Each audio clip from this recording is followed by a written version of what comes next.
ज़्यादा मोहांध होंगे, ज़्यादा मोह में फंसेंगे, तो फिर आप परिवार के बिना, खानदान के बिना, अपनों के बिना, पत्नी के बिना, पति के बिना, बच्चों के बिना आप रह नहीं पाएंगे।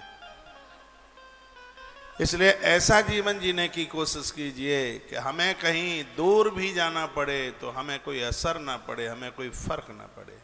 महात्मा पाराशर ने बात कही। ये तब हो जाता है जब आप चिंतन करते हैं, हरिस्मरण करते हैं। अरे दुनिया बड़ी स्वार्थी है, यहाँ स्वार्थ की गंध है। कोई दिल्ली तक रोता रह जाएगा, कोई मरघट शमशान घाट तक रह जाएगा और रोता हुआ। और याद रखना, यात्रा अकेले ही करनी पड़ेगी, कोई साथ नहीं देगा, सब यहीं छूटेगा। मैं आपको भड़का नहीं रहा हूं, मैं आपको जगा रहा हूं। सिद्धांत इस दुनिया का कुछ ऐसा ही है। देखते देखते बूढ़े हो गए आप, कितने आपके जीवन में आए। 7 साल से आपको होश आ गया था, 7 वर्ष से लेकर अभी तक की सब घटनाएं आपको याद है। कितने लोग आए आपके साथ, क्या किया किसने, क्या दिया आपको, क्या लिया, पूरा याद कीजिएगा। सब ऐसे ही थोती दुनिया, कुछ भी नहीं हाथ पल्ले पड़ा। आए थे हर भजन को, ईश्वर ने हमें और आपको किसी विशेष काम के लिए भेजा है और उस काम को तो हम भूल ही गए। अभी मैं उपनिषद की कथाओं में निवेदन कर ही रहा था, भेजा था किसी और काम के लिए, चले आए डकैती डालने के लिए।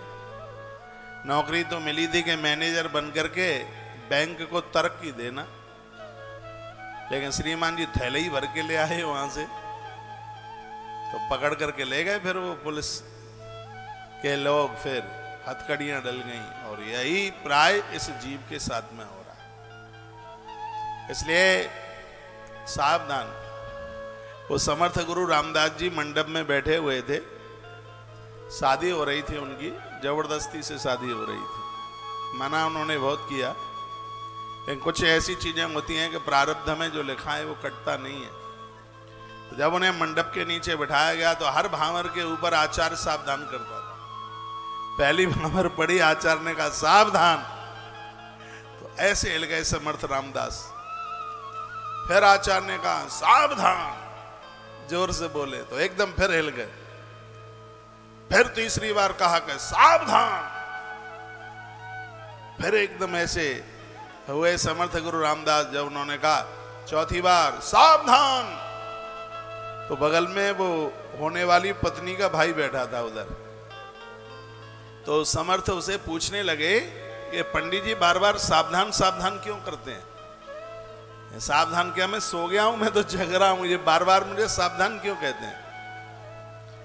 तो उस लड़के ने कहा 4 भामर पड़ गई हैं, 3 भामर और पड़ जाएंगी तो हमारी बहन जी की जंजीर तुम्हारे पाँव में पड़ जाएंगी, इसलिए तुम्हें सावधान किया जा रहा है।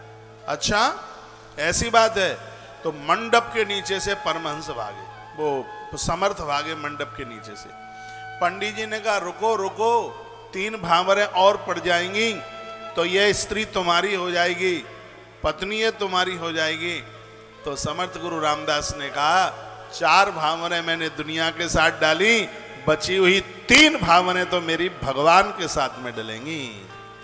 मतलब है कि संसार में तुमने दुनिया को 60 साल दे दिए, किसी ने 50 साल दे दिए, जंजीरों में जकड़े हुए हैं। 3 भांवर मीन्स जो बचा हुआ समय है वो भगवान को दे दीजिए, यह लोग परलोक सिगरे समझ जाएंगे, सिगरे सुधर जाएंगे।